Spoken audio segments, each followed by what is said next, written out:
Hello everyone, welcome to life school education. मैं हूं कृष्णा कुमार पटेरिया और आज हम लोग डिस्कस करने वाले हैं जनरल अवेयरनेस के क्वेश्चंस। देखिए, ये सारे questions general insurance corporation of India के असिस्टेंट मैनेजर के जो प्रीवियस पेपर्स हुए हैं उनमें पूछे गए हैं। कुछ क्वेश्चंस ऐसे हैं जो दूसरे एग्जाम में पूछे गए हैं, जीआईसी के ही एग्जाम में। तो जो एग्ज़ाम आपका आने वाला है उस एग्ज़ाम में इन क्वेश्चंस में से या इनसे रिलेटेड क्वेश्चंस पूछे जा सकते हैं, तो इनको एंड तक देखिएगा। देखते हैं पहला question, how many schedules the constitution of India contains. देखिए, ये पूछ रहा है कि भारत के संविधान में आज के समय कितने शेड्यूल हैं। ये उस समय की बात नहीं कर रहा जिस समय कॉन्स्टिट्यूशन बना था। जब कॉन्स्टिट्यूशन बना था तब 8 शेड्यूल थे, 22 पार्ट थे और 395 आर्टिकल्स थे। पर आज के समय शेड्यूल हो चुके हैं 12, पार्ट्स हो चुके हैं 25 एंड देयर आर 448 आर्टिकल्स। तो हमारा आंसर हो जाएगा 12।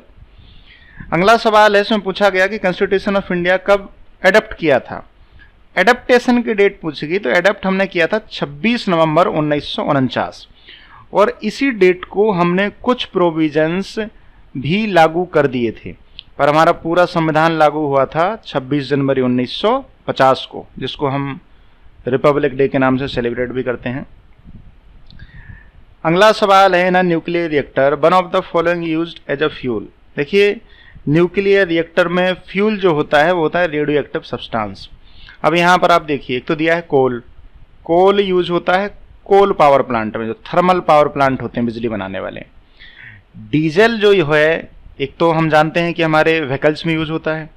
इसके अलावा डीजल वाली सबमरीन भी होती हैं, तो डीजल सबमरीन भी डीजल से ऑपरेट होती हैं। न्यूक्लियर रिएक्टर में हम एज अ फ्यूल या तो यूज करते हैं यूरेनियम को, यानी कि ऑप्शन बी सही है, या फिर यूज करते हैं प्लूटोनियम को। देखिए, ऑप्शन सी आपको कंफ्यूज कर सकता है, क्योंकि रेडियम भी एक न्यूक्लियर सब्सटेंस है, लेकिन हमने अब तक इसका न्यूक्लियर रिएक्टर में यूज करना नहीं सीखा। रेडियम का हम जनरली यूज करते हैं प्रोस्टेट कैंसर के ट्रीटमेंट में, और ये कैंसर के ट्रीटमेंट में यूज होता है, इसलिए इसको हम न्यूक्लियर मेडिसिन भी बोलते हैं। नेक्स्ट क्वेश्चन है, the first Muslim ruler to introduce the system of price control. देखिए, अलाउद्दीन खिलजी था, जिस समय दिल्ली में शासन करता था, तो इसने प्राइस कंट्रोल के लिए सिस्टम इंप्लीमेंट किया था। खिलजी के बगल में आपको दिख रहा होगा मोहम्मद बिन तुगलक। इसको बुद्धिमान मूर्ख राजा कहा जाता था, और बुद्धिमान मूर्ख राजा का मतलब पागल बादशाह है। ऐसा इसलिए, एक राइटर थे इब्न बतूता। इब्न बतूता ने एक बुक लिखी रहला। उस बुक में ये लिखते हैं कि मोहम्मद बिन तुगलक पॉलिसी बनाता था और पॉलिसी बनाने के बाद बड़े जल्दबाजी में इम्प्लीमेंट करता था। ये नहीं देखता था कि इन पॉलिसी को इम्प्लीमेंट करने के बाद में उसका जनता पर और जो मॉनेटरी सिस्टम है उस पर क्या असर पड़ रहा, इसलिए उसको पागल बादशाह कहते थे। देखिए, मैं क्वेश्चन के अलावा एक्स्ट्रा इन्फॉर्मेशन सिर्फ इसलिए दे रहा हूँ क्योंकि आपका जो एग्जाम होगा उसमें एग्जैक्ट क्वेश्चन तो आएगा नहीं, लेकिन उससे रिलेटेड क्वेश्चन पूछा जा सकता है, इसलिए आपको पता होना चाहिए। Tansen a great musician. देखिए, तानसेन अकबर के नवरत्नों में से एक था, तो ये अकबर के कोर्ट में हो जाएगा, यानी कि ऑप्शन ए। चलते हैं अपने नेक्स्ट क्वेश्चन पे। क्वेश्चन नंबर 6 में पूछा जा रहा है, who among the following attended the 3 round table conferences. देखिए, 3 राउंड टेबल कॉन्फ्रेंस हुई।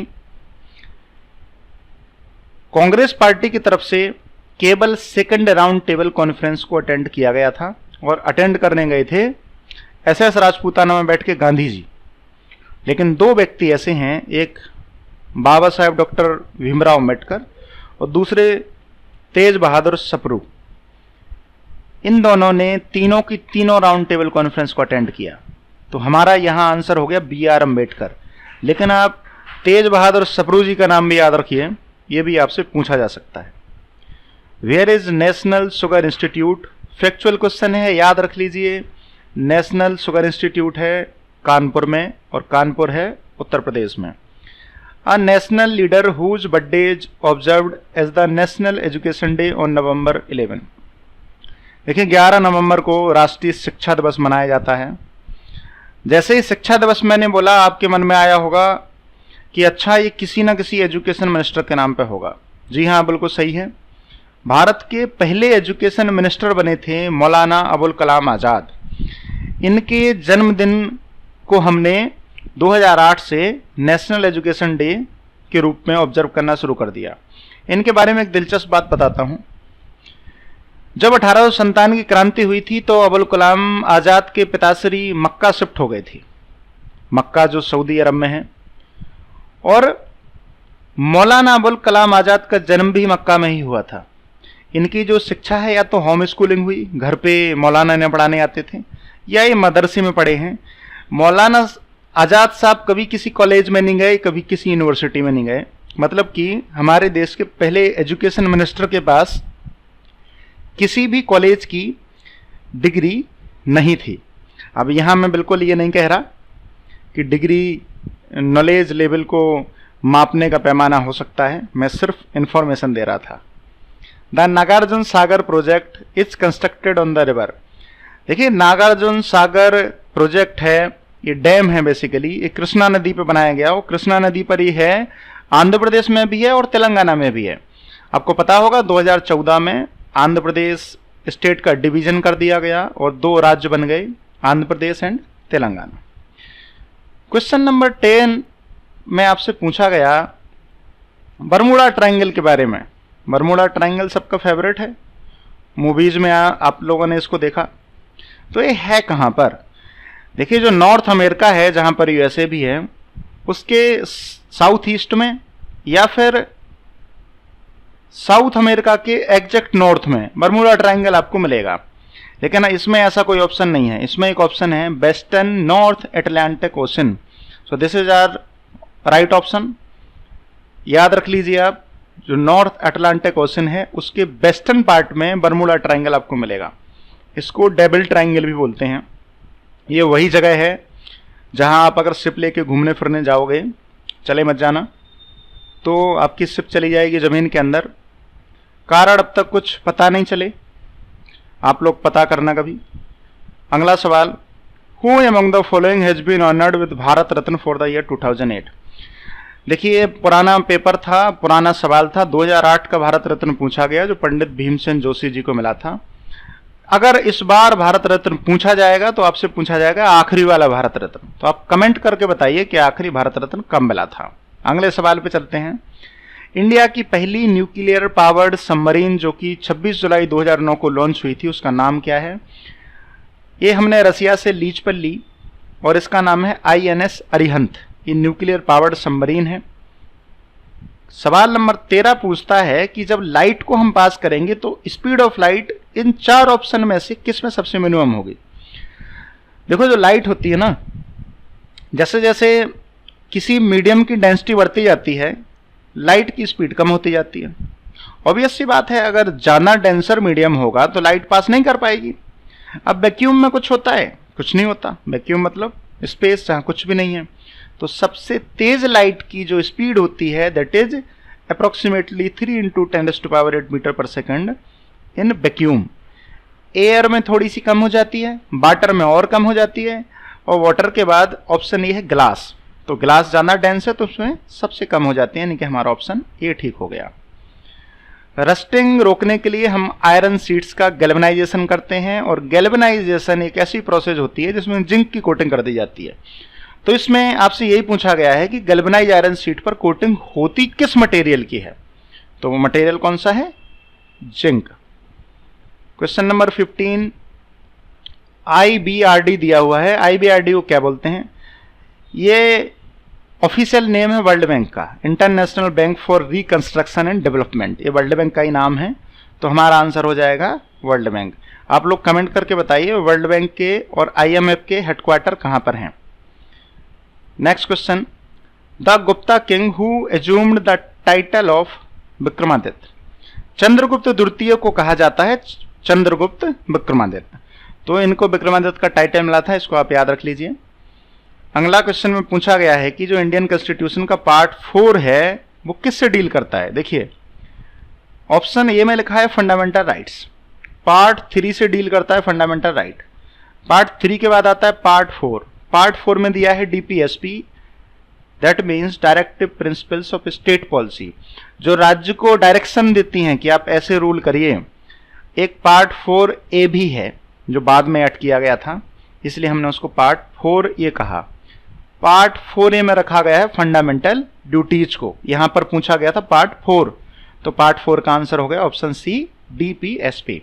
आप कमेंट करके ये बताइए कि फंडामेंटल राइट डीपीएसपी और जो फंडामेंटल ड्यूटीज हैं ये भारत के संविधान में किन देशों से ली गई, कॉपी पेस्ट नहीं की गई थी, ली गई थी, उसके प्रोविजन में हमने कुछ चेंजेस भी किए थे, तो किन देशों के संविधान से लिया गया था आपको ये कमेंट करके बताना है। अगला सवाल पूछा जा रहा है कि वो कौन सी कंट्री हैं यूरोपियन यूनियन की जो सिंगल करेंसी यूरो को यूज नहीं करती।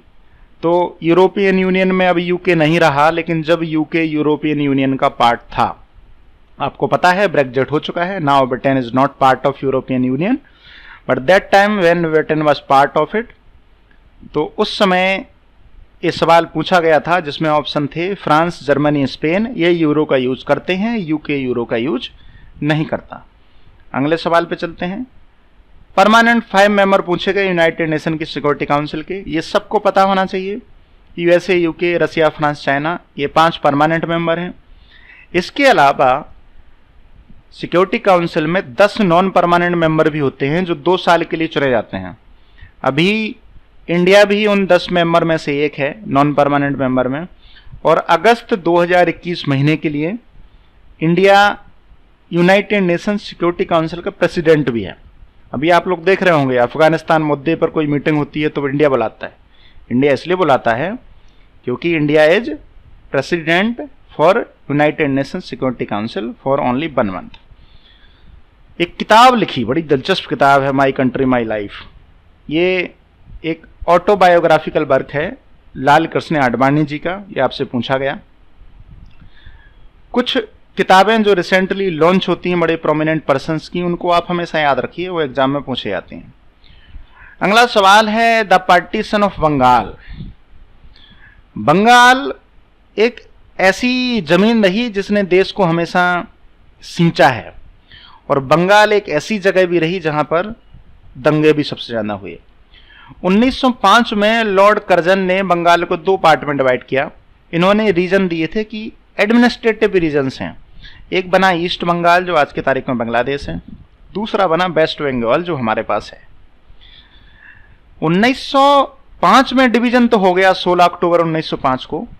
बाद में दिल्ली दरबार हुआ 1911 में, और इंग्लैंड के उस समय जो महाराजा थे जॉर्ज 5 वो दिल्ली दरबार में आए थे। उस समय इंडिया के गवर्नर जनरल थे लॉर्ड हार्डिंग। इनके समय यूनिफिकेशन ऑफ बंगाल हुआ।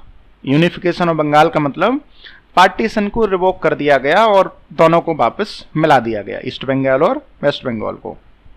तो कौन से ईयर में हुआ? 1911 में। अब किसी एग्जाम में आपसे ये भी पूछ सकते हैं कि 1911 में तो हुआ, लेकिन जब हुआ तो गवर्नर जनरल कौन थे? तो ये थे लॉर्ड हार्डिंग। कब हुआ, कैसे हुआ, किसने किया, इससे रिलेटेड आपसे कुछ भी सवाल पूछे जा सकते हैं। नेक्स्ट क्वेश्चन है the first talkie film in India. Talkie मतलब जिस फिल्म में आवाज हो। वैसे जो पहली फुल लेंथ फीचर फिल्म थी वो राजा हरिश्चंद्र थी। राजा हरिश्चंद्र फिल्म बनी थी 1913 में, लेकिन इसमें आवाज नहीं थी। जो पहली फिल्म आवाज वाली बनी वो फिल्म थी आलम आरा, और आलम आरा रिलीज हुई थी 1931 में, यानी कि लगभग 18 साल बाद। तो हमारा आंसर यहां पर हो गया आलम आरा। नेक्स्ट क्वेश्चन है ब्लू रिवॉल्यूशन। देखिए ब्लू रिवॉल्यूशन मतलब नीली क्रांति। नीली क्रांति पानी से रिलेटेड, और आपको पता है मछली जल की रानी है, जीवन उसका पानी है, लेकिन मछलियों को निकाल के उनको बेचना उसको कहते हैं फिशरीज। तो ब्लू रिवॉल्यूशन फिशरीज से रिलेटेड है। अगला सवाल, India has the maximum foreign trade with. देखिए भारत का लगभग 90 बिलियन US डॉलर का ट्रेड होता है यूएसए के साथ, तो हमारा आंसर है यूएसए। क्वेश्चन नंबर 25 में पूछा गया the most urbanise country. Urbanise country का मतलब शहरी आबादी हो। अगर यहां पर इंडिया ऑप्शन होता तो आपको पता है भारत गांवों का देश है, अर्बनाइज कंट्री में कभी इंडिया नहीं आता। जापान, जर्मनी, इजराइल, इनमें भी आपको गांव मिलेंगे, लेकिन ये सिंगापुर जो है ना एक सिटी स्टेट है, एक शहर है पूरी तरह से, और ये शहर ही अपने आप में कंट्री है। तो Singapore is the most urbanised country in the world. ये हमारा हो गया आंसर। अगले क्वेश्चन पे चलते हैं। क्वेश्चन नंबर 26 में पूछा गया which is the highest finance body for small scale industry. देखिए स्मॉल स्केल इंडस्ट्री के लिए सिडबी जो है ये हाईएस्ट फाइनेंशियल बॉडी है जो इसको रेगुलेट करती है। सिडबी का फुल फॉर्म आपसे पूछ सकते हैं, small industries development bank of India. ये 1990 में बना था और इसका हेडक्वार्टर, बड़ा फेवरेट क्वेश्चन है एग्जामिनर्स का, इसका हेडक्वार्टर पूछते हैं कहाँ पर है। सिडबी का हेडक्वार्टर है लखनऊ में। What is the name of the old region Siam. देखिए सियाम थाईलैंड का पुराना नाम है। 1939 में इसका नाम बदल के थाईलैंड कर दिया गया था। म्यांमार का पुराना नाम बर्मा था, बर्मा से बदल के म्यांमार किया। आपको यह भी पता होगा कि 1937 तक Myanmar was part of India. 1937 में म्यांमार भारत से अलग हुआ है, इसके पहले हमारे पास था। 1935 में गवर्नमेंट ऑफ इंडिया एक्ट आया था, उसी में बात की गई थी म्यांमार को अलग करने की, और एक म्यांमार के लिए अलग से एक्ट भी लाया गया था। और बाद में 2 साल बाद 35 के बाद 37 में म्यांमार को कर दिया गया था अलग। ग्रेट पोइट अमीर खुसरो का बर्थ प्लेस कहाँ पर है। पटियाली जो एटा जिला है उत्तर प्रदेश का, वहाँ पर इनका जन्म हुआ था। बॉक्साइड और किस मेटल का है, तो बॉक्साइड है एल्यूमिनियम का। ये आप लोग याद रखें, ये भी एग्जामिनर का बड़ा ही फेवरेट क्वेश्चन है। Who organise the 4th Buddhist council. चारों बुद्धिस्ट काउंसिल किसने ऑर्गेनाइज की, वो किसने चेयर किया, ये बड़ा इंपॉर्टेंट है। इसमें 4th की बात की गई है, तो 4th बुद्धिस्ट काउंसिल को ऑर्गेनाइज किया था कुषाण किंग कनिष्क ने। अगले सवाल पे चलते हैं, दैट इज क्वेश्चन नंबर 31। ये पूछ रहे हैं कि लोधी डायनेस्टी का आखिरी राजा कौन था। देखो आपको पता है पहले राजाओं को लड़ना होता था, वो आते थे पानीपत। तो बाबर और इब्राहिम लोधी भी पानीपत आए। पानीपत में लड़ाई हुई 1526 में, बैटल ऑफ पानीपत। इब्राहिम लोधी हारा भी और मारा भी गया। तो जब ये मर गए तो ये बने आखिरी रूलर लोधी डायनेस्टी के, और उस समय से मुगल डायनेस्टी शुरू हो जाती है। तो हमारा आंसर हो जाएगा option B. The capital of Andaman Nicobar island. Bharat के सारे स्टेट और सारे यूनियन टेरिटरीज की कैपिटल आपको पता होनी चाहिए। अंडमान निकोबार की कैपिटल है पोर्ट ब्लेयर। आप लोग कमेंट करके बताइए, रिसेंटली 2 यूनियन टेरिटरीज बनी, जम्मू एंड कश्मीर एंड लद्दाख। लद्दाख की कैपिटल क्या है। सवाल नंबर 33 में पूछा गया कि किसी पर्टिकुलर बिल के बारे में ये कौन डिसाइड करेगा कि this bill is money bill और दिस इज नॉट। तो ये पावर है सिर्फ स्पीकर ऑफ लोकसभा। जो लोकसभा के अध्यक्ष होते हैं उनके पास ये अधिकार होता है कि वो ये तय करते हैं कि बिल मनी बिल है या मनी बिल नहीं है। और लोकसभा के स्पीकर हमेशा रूलिंग पार्टी से होते हैं। Bar is the unit of. Bar होती है प्रेशर की यूनिट। यहां ऑप्शन में दिया था एटमॉस्फेरिक प्रेशर, तो एटमॉस्फेरिक प्रेशर की भी यूनिट बार ही हो जाएगी। हीट एक टाइप की एनर्जी होती है, तो हीट की यूनिट जूल या अर्ग भी होती है। टेम्परेचर की डिग्री सेल्सियस, डिग्री फारेनहाइट या केल्विन। यहाँ एक ऑप्शन दिया है करंट। वैसे इन्हें एग्जैक्टली इलेक्ट्रिक करंट लिखना चाहिए यहाँ, क्योंकि करंट तो ओशन करंट भी होती है, पर जनरली हम ये टर्म यूज कर लेते हैं इलेक्ट्रिक करंट के लिए करंट। तो करंट की यूनिट अगर कभी पूछी जाए तो वो होती है ampere. Right to vote is आ। कुछ लोगों को लगता है कि भारत में वोट देने का अधिकार फंडामेंटल राइट है। No, right to vote is not fundamental right as per the Indian constitution, it's political right only. तो हमारा आंसर क्या हो जाएगा, पॉलिटिकल राइट।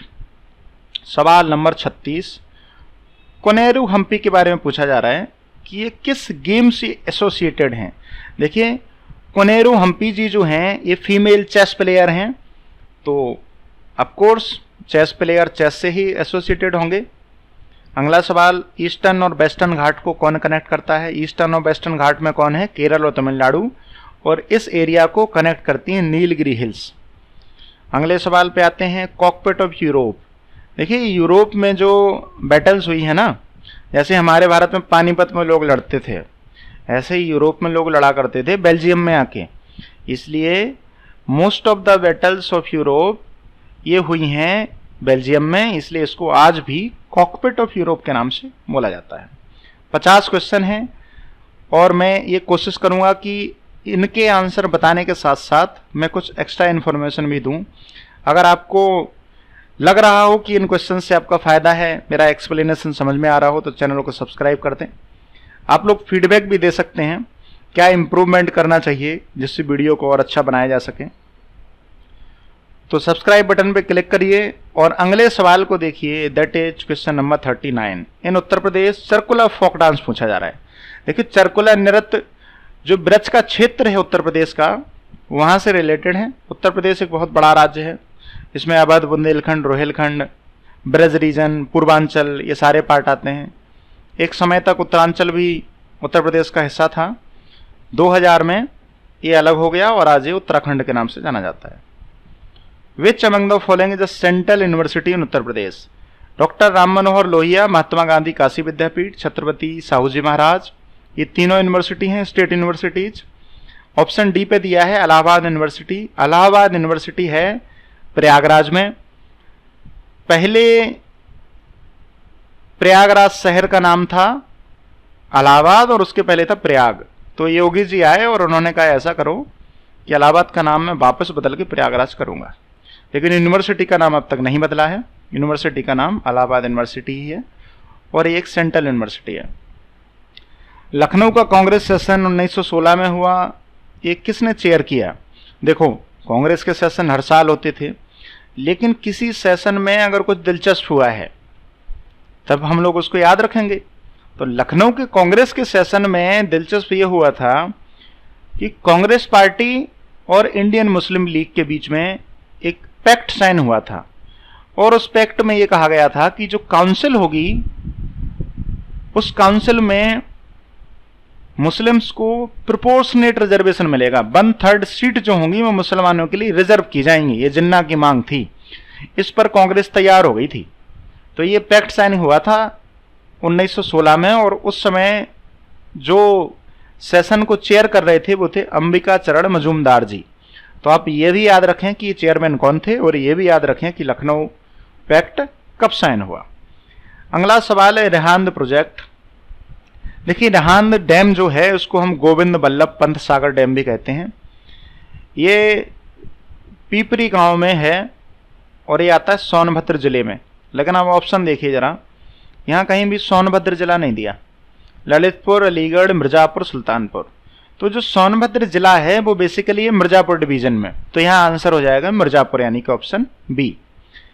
कभी भी गोविंद बल्लभ पंत सागर बांध को, जो कि सोनभद्र में है, उसको ललितपुर के गोविंद सागर डैम से कंफ्यूज मत करना।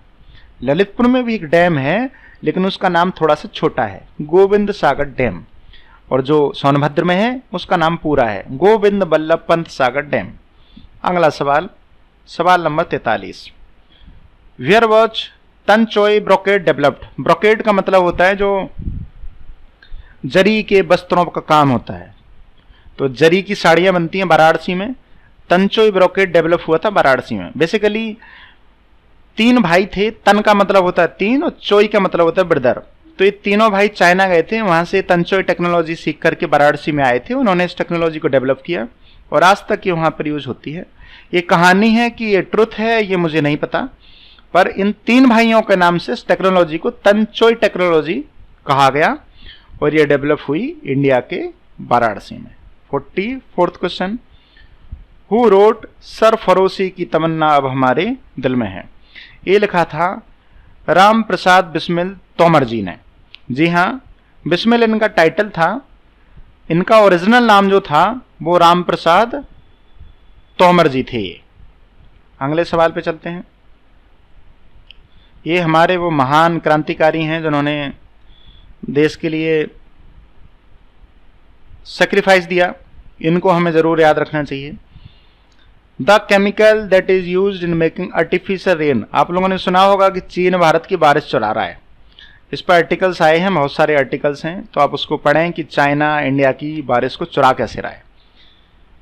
होता क्या है, आर्टिफिशियल रेन अगर आपको करानी है, आप क्या करिए, एटमॉस्फेयर में सिल्वर आयोडाइड को फैला दीजिए, आर्टिफिशियल रेन हो जाएगी। तो ये सब्सटेंस होता है सिल्वर आयोडाइड।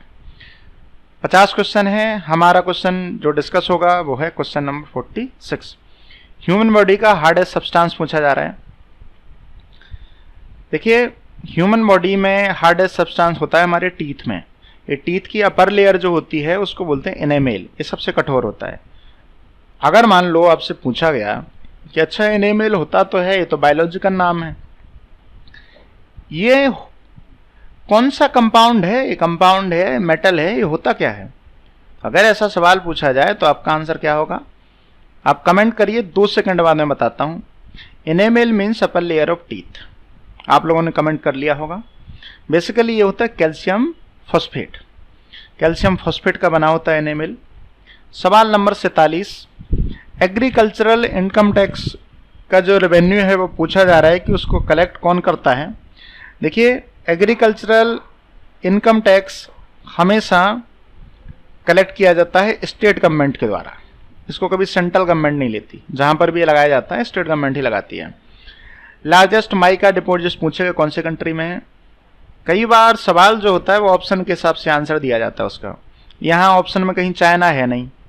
मैं आपको बता दूं कि माइका के डिपॉजिट्स इंडिया में इतने हैं कि 1980s तक दुनिया का माइका का सबसे बड़ा एक्सपोर्टर जो था वो भारत था। लेकिन हमारे सरकार की नीतियां और उनकी मंशा कुछ इस तरह से रही कि आज के तारीख में लीड कर रहा है चाइना। तो अगर आपसे पूछा जाए कि which country is the largest exporter of mica, then your answer must be China, but here our answer is India. India में माइका आपको देखने को मिलेगा आंध्र प्रदेश में, झारखंड में, ये कुछ स्टेट हैं जहां पर माइका सबसे ज़्यादा पाया जाता है। नेक्स्ट क्वेश्चन है क्वेश्चन नंबर 49, ललितपुर डिस्ट्रिक्ट किस चीज़ के लिए जाना जाता है? देखिए, ललितपुर में कोई भी शुगर की इंडस्ट्री नहीं है। इवन शुगर इंडस्ट्री क्या है, यहाँ और भी कोई इंडस्ट्री नहीं है। एक पावर प्लांट है केवल, थर्मल पावर प्लांट, जो बजाज कंपनी का है। किसी तरह की यहाँ कोई एकेडमी नहीं है, पुलिस ट्रेनिंग एकेडमी टाइप। लेकिन यूरेनियम डिपॉजिट्स यहाँ पर हैं। जो विंध्याचल श्रेणी है वो ललितपुर से पास होती है। विंध्याचल श्रेणी का ही सब पार्ट है बिजावर रेंज। बिजावर रेंज में यूरेनियम मिलता है और ये उत्तर प्रदेश का एकमात्र ऐसा जिला है जहां पर यूरेनियम पाया जाता है। हालांकि सरकार अब तक इसको निकाल नहीं रही है। आज का लास्ट क्वेश्चन है, ऐसा कौन सा ओशन है जो इंग्लिश अल्फाबेट एस की तरह है? एस के जैसा दिखने वाला ओशन है अटलांटिक ओशन, यानी कि हमारा ऑप्शन सी सही हो गया। तो ये 50 क्वेश्चन थे जो कि पहले जो general insurance corporation of India के असिस्टेंट मैनेजर के एग्जाम में पूछे गए थे। ये आप लोग तैयार कर लें। इस वीडियो को 2-3 बार देख लो, याद हो जाएगा। और अगर वीडियो अच्छा लगा हो तो सब्सक्राइब करना मत भूलिएगा। All the best for your exam. जय हिंद।